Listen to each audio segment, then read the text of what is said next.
Mir eine große Frage, wenn ich an denke, was von den Tiden wir leben von der. Und ich habe wieder gut mit erstes Wort, was ich will sagen von der Morgens. Ich will auch ein kleines Gebet haben mit den Taub. Dass jetzt so scheint, uns Leben himmlische Führer anbeten und singen und preisen. Er ist so gut zu uns, nicht so? So war wir noch bloß vor Gott kommen, Herr Jesus. Ich danke dir für jeder Einzelne, was hier ist von dir. Dort wir hier sind. Und du hast uns Leben gegeben. Und alle Menschen haben diesen Tag nicht können sein. Und wir wollen nicht mehr, als wir morgen sein. Aber wir haben diesen Tag, was du uns geschenkt hast. Und wir danken dir dafür. Wir willkommen dich hier von dir. Möchtest du uns leiden und führen. In Jesu Namen. Amen. Ich weiß nicht, ob Sie das all gewusst haben, wir leben in einer sehr interessanten Zeit. Ich weiß nicht, wie viele von Ihnen das TV anmerken und dann ein bisschen gucken, was da angeht in der Welt. Wisst ihr dort, dass du ein Weltkrieg hast, alle wegen? Wisst ihr dort, dass du ein Teil Erdbebungs, alle wegen? Ich kijk mir dann ein bisschen nur, da haben wir ein bisschen durchgeschrieben, von 2020 bis 2024, jeder Jahr sind noch mehr als 1000 Erdbebungen der Welt. Wir haben dort hier noch nicht viel gesperrt haben. Wir haben mal eine Erdbebung gesperrt. Ein paar Stück. Wer ist mal in Krieg gewesen? In Krieg gesehen? In Krieg gesperrt? Nicht viel von uns, nicht?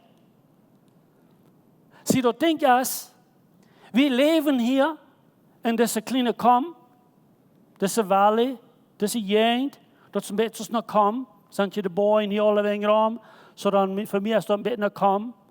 Wir leben hier in dieser Kam. Ganz maglich. Ja, schein.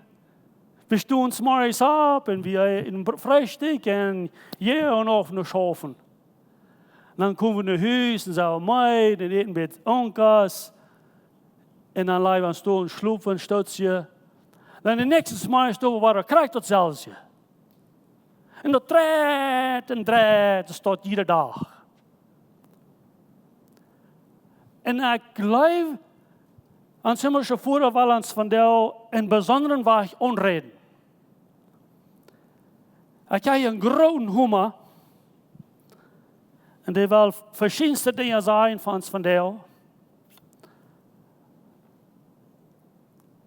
Aber mocht ons leven hemelse voeren een beetje sanftmoedig zijn met ons. Aber eenmaal braucht hij een grote humor. En wat not nodig is van jou, dat hier ons fehlt met een humor. Aber du weißt, ziet niet angst. Ik word het hier niet zo wie van hier loten waar ik kom, dat keiner wordt wij doen. Wir sind in einer Zeit, wo du ein bisschen verglichen dat mit einer Zeit, wo wir in das Alte Testament. Und da haben wir wohl so viele Dinge gewesen über die 45 Jahre Zeit, wo ich da bin, gesagt habe. Und Gott hat mir so viele Dinge gewesen. Und einmal war das was Frisches. So, waar we mal ein klein bisschen kijken, in Noah seine Zeit. Vielleicht hast du wer, was Noah seine Geschichte ganz kurz gelesen hat. Hast du iets wer so steht? Das würde interessant sein. Sehr gut. Noah seine Zeit war sehr schlecht. Und in der Zeit, du wirst Menschen, die du können lang leben. Maar Noah zijn vader leeft 777 jaar. Noah zijn grootvader, Methuselah, leeft 969 jaar. Lang het leven. So nu, van Anfang, wie ans leven Gott de Welt merken deed, wist du bloß armen einfach wären. Aber diese Zeit, wo wir nu von vertalen doen, sind es al ein paar duizend Jahre. Und wir Menschen, die da sehr lang gelebt haben, da ich 2000 oder so Jahre. Und wir noch ein Teil Menschen, all vermehrt auf der Welt. Ich kann nicht weiten kriegen, wie viel da wären, aber da wären vielleicht auch mehrere Millionen Menschen. Und die Menschen, die wären so dumm. Die stellen sich sehr, sehr dumm ab. Und ich will ein klein bisschen vertellen, was dort passiert nu mit diesen Menschen, die sich vermehrt haben, von Anfangs Leben, bis Noah seine Zeit. Die Menschen, die wären bloß sehr, sehr verdreht in ihr Leben und alles, was sie deuten.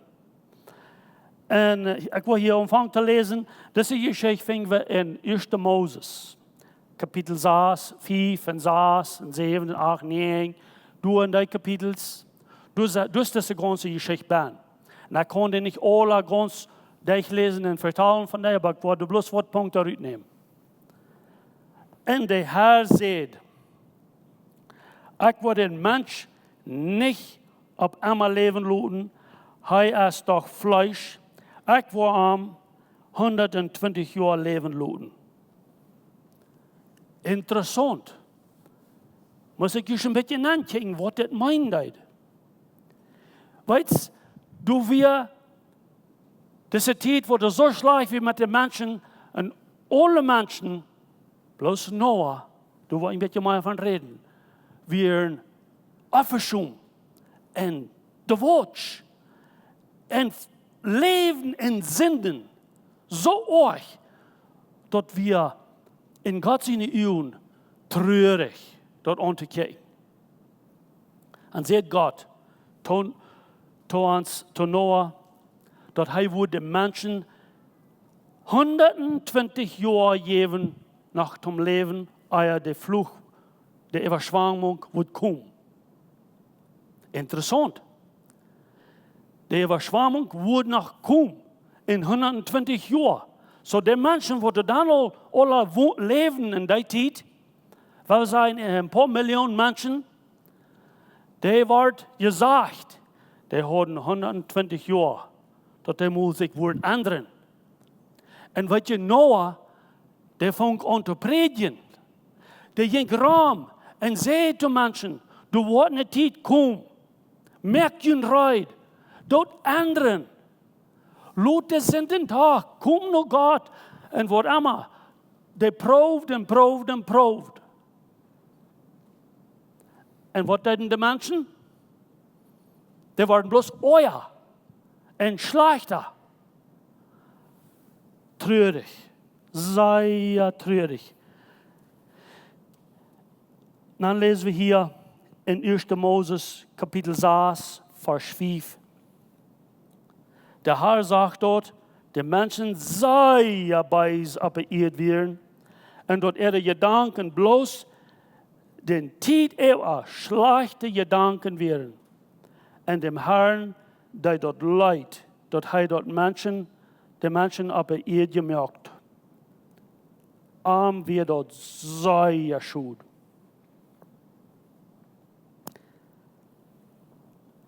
Und ich war ein klein bisschen durchgekommen mit, wo das ging mit Noah und die Menschen durch. Und dann will ich das ein klein bisschen vergleichen mit von der. Wo wir sind von der. Sehr interessant. So ich brauche ihn, dort nicht in die Augen tauschlüten. Vielleicht will Gott uns was wissen hier, was sehr, sehr wichtig ist. In 1. Moses 6, Vers 5 habe ich gerutzt gelesen. Und nu will ich Vers 13 noch nachlesen. Und Gott sagte zu Noah, ich habe mir beschlossen, mit allen Menschen und Tieren und eng zu merken. Der ganze Ehe, das voll von unbandet Leben. Nu, wo ich an ombring en eng met de Ehe merken. Du zoals een grote chap van Gottes halt buen. Du zal meer stoven zijn. En van buiten en van binnen zoals du dort met pek, met tar, met wat besmeren. So nu heeft God al een beetje ongereed tot Noah. Hij zal wat buen. En du weißt, brauche ich auch diesen Hummer. Zum wat buen, grote pools am Doel. Vielleicht würde es sein, haben, so einen großen Hummer aus der Hand. Ich weiß nicht, was von einem Hummer zu haben, der. Vielleicht wird das bloß ein großes Biet. Ein Stein oder ein Wort. Aber ein großer Hummer, wo die Fan geholfen haben, um dort große Schab bühen. Ich will das hier alle Sorten Gerätschaft nachbringen, aber ich dachte, ich will bloß einen Hummer. Eine Sau, und was Nägel, und was Breder, und verschiedenste Dinge so dort. Aber ich will nicht zu viel Zeit nehmen von was ich will sagen. So, dann habe ich den Hummer. So, dann fingen wir durch, was sehr interessant ist. In der letzten Vers, in 1. Moses, Kapitel 6, Vers 22. Und Noah deed alles, was der Herr am gesagt hat.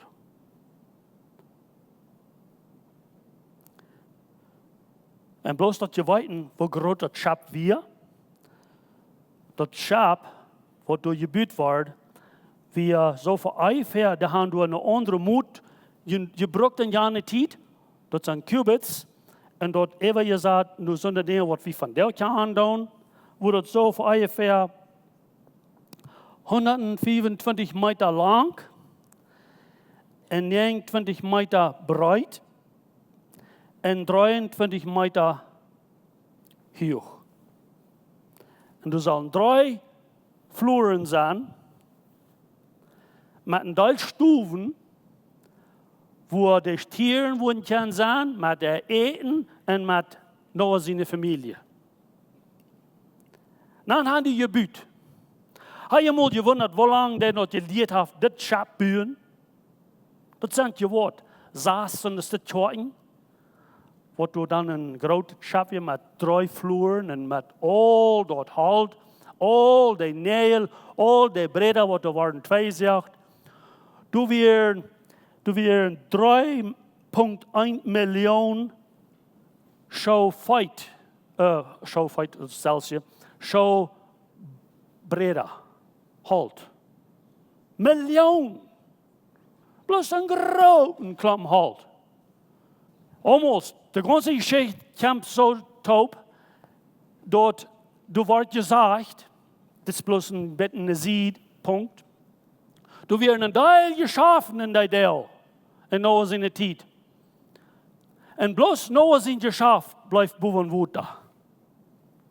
Only the business of Noah stayed afloat. Every other business went apart. Kan je me verstaan? Bloß Noah, seine Familie und seine Kinder. Du war een beetje meer van vertellen. So, Noah, der buurt dit grote Schab. En eigenlijk, een beetje weer go hier, ik wil je een paar beelden wijzen. Ik heb het beeld nummer 1 zijn. Er zijn 2 Jungs, 2 Männer, wat Gott angeredet hat. Ein Mann ist von den States und ein Mann ist von Holland. Das erste ist Ken Ham.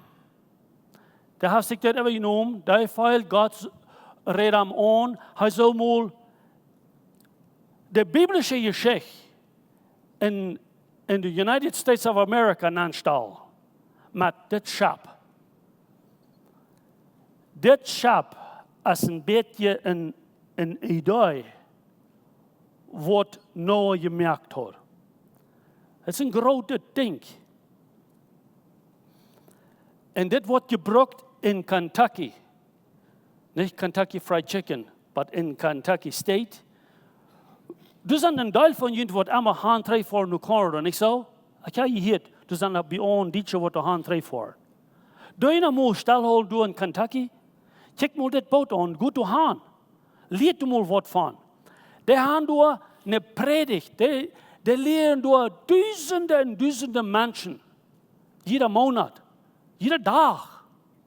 Kom je door voorbij en dan kan je door leren van de Noah zijn geschichte. En weet je wat? Er zijn een deel mensen die zijn zo dol. Dat is morgen dat je doen hebt. Wat moet er een ander beeld zijn? Mijn familie en ik, we kwamen van Colorado 3 hier naar Mexico en dan hebben we de aanhol. Dat we allemaal bij dijk gaan en nu zijn. Toen zei ik, van je naar Ontario voor dan voor je door krak voorbij. Van je naar Alberta voor dan moet je weer voor. Wat dat bedoelt immer ook. Voor te gaan, zijt wat dat is. Zo, dat nächste beeld. Dit is nog een andere, dus zijn 2 maanden. De laatste 2 beelden weer datzelfde. Dat is in Kentucky State, in de United States of America. En dit andere beeld is een beeld wat ook een man, Johan als den ze noemen, die ook ongereed van God, hij zal moet een schap bouwen, om de mensen in Holland van God vertellen. En dit is wat hij gemerkt heeft. De enige onderscheid tussen de beide schaps wat door je buurt zijn, een is bloos op een land, dat in Kentucky, dat staat er bloos op een land, en dit is werkelijk op een woede. Interessant, niet? Dus dit geeft er een klein beetje een idee, wat Noah topgeknald had met al die breda. Dat is een grote arbeid. Kijk, hebben we de beelden ervoor nemen. Zo, de echte tijd wat Noah schaffen deed, mensen zijn zeer dom te arm. En weet je wat, deze mannen, wat deze schaps gemerkt hadden, je merkt aan, mensen zijn ook zeer dom te die. Ik heb je lezen, wat er geschreven is. Jeng deze mannen, wat deze broeder schaps gemerkt hadden. Einer die zegt, die kennen hem, dat zijn de watcher. Die en zijn vriend. Die hebben mensen een gans met de dag bedacht. De eeuwen, toegedacht. Hebben die mensen geld afgenomen. En hebben dat grote schap gemerkt. Dat weer 100 miljoen peso. $100 miljoen pesos. We zijn hier in Mexico, niet? Maar $100 miljoen had dat ding gekost. Nu zie je dus einer, wat die zegt, die kennen hem, dat is een domme mens. De geschichte is niet moe zo. Du wir niet moe, niet overschwamming. Zo, des man wat dat zei, dat we ganz klar, die geloven niet moe aan God, die geloven niet aan de Bijbel. Nu wil ik wat vertellen. Geloof je dat deze geschichte passiert is met Noah en de overschwamming? Want du hier weer is, wat er niet geloven dat, ik wil gaan, dus dat afstaan. We zeggen, ik wil ongereed houden met die. Als du iets weer, wat dat niet gelooft, dat deze overschwamming erhebt geworden is, dat Noah door wir en dat schap gemerkt heeft, als du iets weer, kan je geen ving. Je gruwelen je bloß een beetje, niet? Almost, Gott kann je dan onreden, wanneer du weer is. Aber vielleicht erst du iets weer wat deze geschichte wat hier, du denkst vielleicht, der Guillermo Redecop, dat is der Watcher, der vertelt bloß alle Sorten damit. Aber ich zie nicht de Watch. Ich kann je sein, das ist die Wahrheit. Woran wird ich das die Wahrheit noch mal einmal dort bestellen, wees ich glaube, das Alte Testament en das Neue Testament, der Apostel krijgt op. So als ich wieder gehen da, laatst, weil ich dort wiesen. Das Neue Testament kijkt 3 nu deze tijd. Jezus en de apostel Paulus en Petrus en vielleicht ook anderen, die reden van deze tijd. Zo willen we hier maar een klein beetje wieder gaan. 1. Moses, Kapitel 6. Waarom nu 7 gaan? 1. Moses, Kapitel 7, vers 10 en wieder. En Noah zijn Tieet, 600 jaar oud weer hij, ja, in de 2e maand en de 17e dag, sprongen de kwalen op. Zo nu weten we. Wundert je eenmaal waar dat water doorheen kwam? In die tijd geloven dat we, ik kan dat niet 100% weten, is ik wie niet door, aber dat is je gelooft dat die dan gaat gereden in die tijd.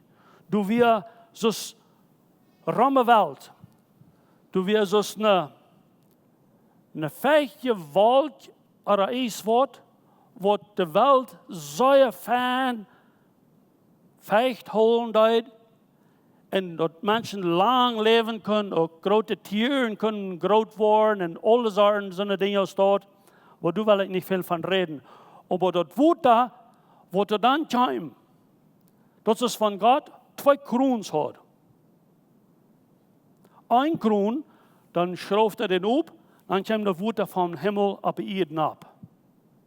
En een andere kroon, dat weer in de aarde. Dat water kwam van de aarde ruit. En broek zo ruit. En overschwamming kwam. En God zei tot Noah, ga in dat schap aan, met die tieren, met die familie. Nu zijn ze in dat schap. En al de andere mensen die waren de watchen dan, maar de ganze laatste minuut, hadden zich vrak. Dus hij had nu een schap gemerkt, op 3 het loont. En de overschwamming kwam. En dort weer water. En dort heeft je schild. En dort heeft je regend. 40 dagen op eenmaal, maar eenmaal zo staat schelen. Dan gaan we ons een beetje verstaan. Water. Alle wegen.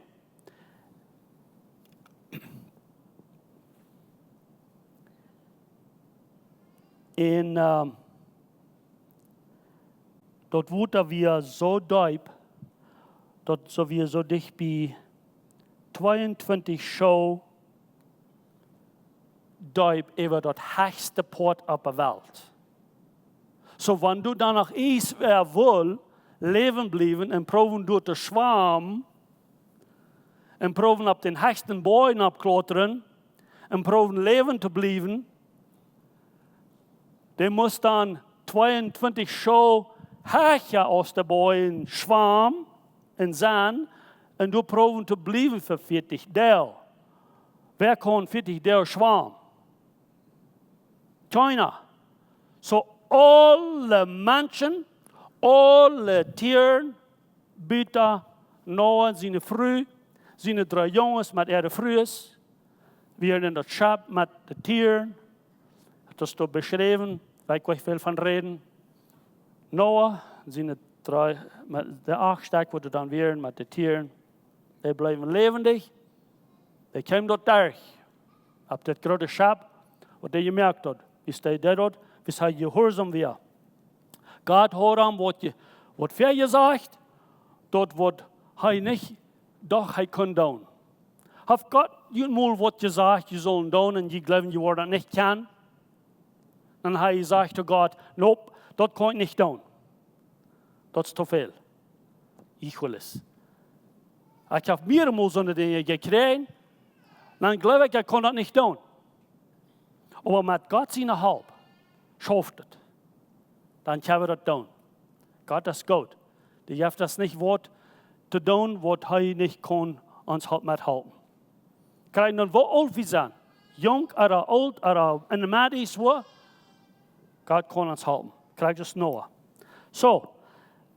Dan, waarom een beetje dat vergelijken. Waarom in dat Nieuwe Testament. Nou, ik wil nog één ding zeggen, dat laatste. Ik heb hier meerdere dingen wat ik heb opgeleerd. De overschwamming weer dan voorbij. En dat Tieet dreigt ab.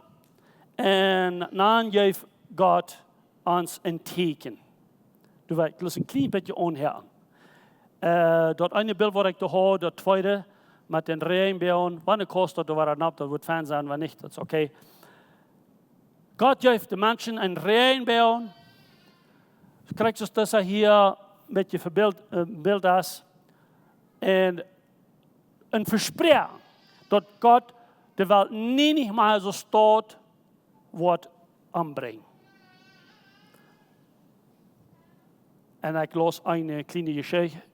Een man zegt, dat is ja wat dom.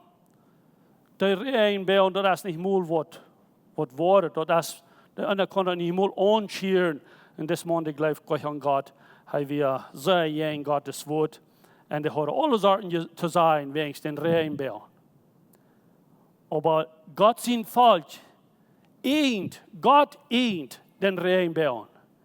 Nicht diese Menschen, die wollen dat even nemen en gaan, dat beetje aangenomen, de gays en de LGBTQ en al die interessante, zeer fijne mensen wat God gemerkt heeft, maar nu de Bibel gaan, is het verdraaid. Die nemen den regenbogen en zeggen dat is Ehre, multum wat wiesen in de wereld. Aber wirklich, der Regenbogen ist Gott sein Regenbogen. Zijn we klaar met? Oké. Houd het goed dagloon. En de Verschwammung blijft voor 150 dagen. En dan vangen we dan op te drehen. Zijn ze uit, dan gaan ze dus een regenbogen. Wunderbar, wunderbar. Lass du in 1. Moses Kapitel 9 von 12 bis 17, ich werde nicht alle lesen. Nu wil ik schwin een klein beetje een beeld nemen. Wo in der Welt zie ik wat tot je komt, om deze geschichte van der vertalen. Für mich war das so wichtig. Wenn Jesus, wie es hier bei ihnen abkam, von der Geschichte vertalen dat, dann ist das was wichtig. Sehr wichtig. Wie staat erst nu al 2000 jaar terug, wie Jezus davon reden deed. Waarom hier schwen nu Lukas Kapitel 17.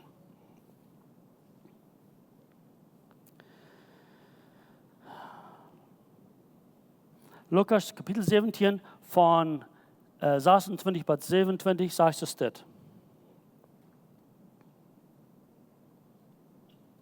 En zoals dat en Noah zijn tijd weer, zo wordt dat ook in den mensen zijn dag zijn. De mensen eten en dronken, vrienden en bevrieden zich, maar aan den dag als Noah en dat schap nanging en dat water kwam aan allem te aanbrengen. Had ik niet iets van deze geschichte verteld van het Oude Testament? Nu redt Jezus kracht van dat zelfs. Interessant, niet? Ik weet niet of je dat interesseert, maar ik zie zeer duidelijk ben. Waar we nog maar een vers zijn hier. Matthäus.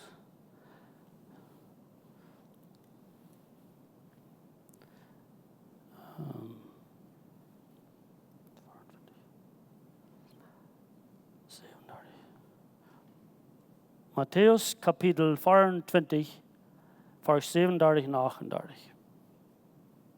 Zegt es dit. Zoals dat te Noah zijn tijd weer, wordt het ook zijn, wanneer de mensen zijn komen wordt. Zoals dat dan weer, de grote woede kwam. Ze eten en dronken, ze vrienden en bevrieden zich, maar aan den dag als Noah en dat schap en aanging. Dat zijn de meest krijgt dezelfde weer. En 1. Petrus. Ik lees dat, ik wil je tot wijzen, hoe interessant dat is voor het Oude Testament en het Nieuwe Testament topschaffen dat. 1. Petrus, kapitel 3, vers 20.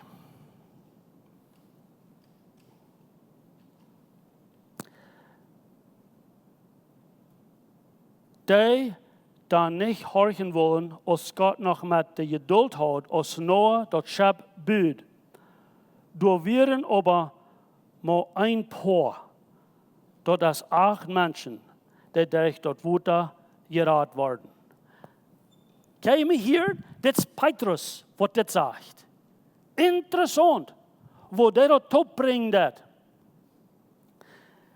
En ik wil gleich bloß te zeggen, ik wil meest voets een vers lezen, een paar versen lezen, maar dort wil ik Schluss maken. Aber ik wil zeggen, meine vrienden, wie leven nu in zo'n tijd? Want die geloven dat wat, zoals dat wieder gaan, zoals we dat hier gaan en dat kwam, sie zijn ganz erg.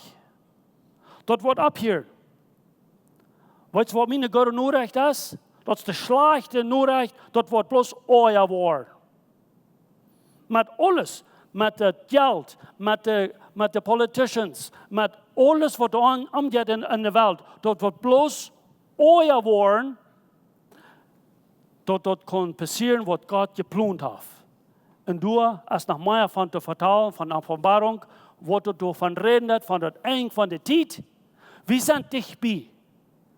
Ik zeg jullie en ik warn jullie. Merk jullie draait. Niet plus jullie zelfs, ik weet, hier zijn zeer fijne mensen ben. Alle wat hier zijn. Waar we ook onderhouden, dat er zich ook eruit merken, bis de tijd wordt komt, aber wel leven, dat wordt nog slechter worden. Ja, dat wordt beter worden. Dat is treurig, aber dat is de waarheid. Oké, dan wil ik nog lezen hier 2 Timotheus 3, 1-5. 2 Timotheus 3, 1-5. En hier sagt het zo steht. Denk eraan dat in de laatste deel gerastelijk schwere tijden zijn worden. Menschen worden veel van zichzelf holen, nun geld hangen zijn, zichzelf hoog holen, je en on zijn, lasteren, de anderen niet gehorchen, ondankbaar, onheilig zijn. Die worden zich niet goed zijn en niet verzijn laten, zich ondereinander spotten en verachten, zich niet beherrschen en onwendig zijn, dat Gode niet lieden kan, zich ondereinander verroeden, ruglos en stolz zijn met dat, wat ze zich aanbeelden. En dat vergenen liever haben als Gott. Ze geven nog ver Gottes fürchtig zu sein, aber glauben nicht an seine Kraft. Von so einem Menschen blieb wach. Himmlische Vater, wir kicken das hier alle an und essen ein bisschen Deil. Aber ich bete, dass du uns das klar machen. Wo wir stehen mit dir und wo wir uns leiden von dir. Oh Gott, mag wir uns ganz in Gott Hand geben. Maar ich vielleicht auch willig sein, ein Missionar zu werden. Das wird Gottes verspreiten. Und das verspreitet sich von der aus, das nie nicht Eier. Mach wie du mit halten. Und die gehorsam du durch. Lieber mich vor, nimm uns eine Hand und lehre uns. Dass wir dort tun, was du uns zu tun hast. In Jesus' Namen. Amen.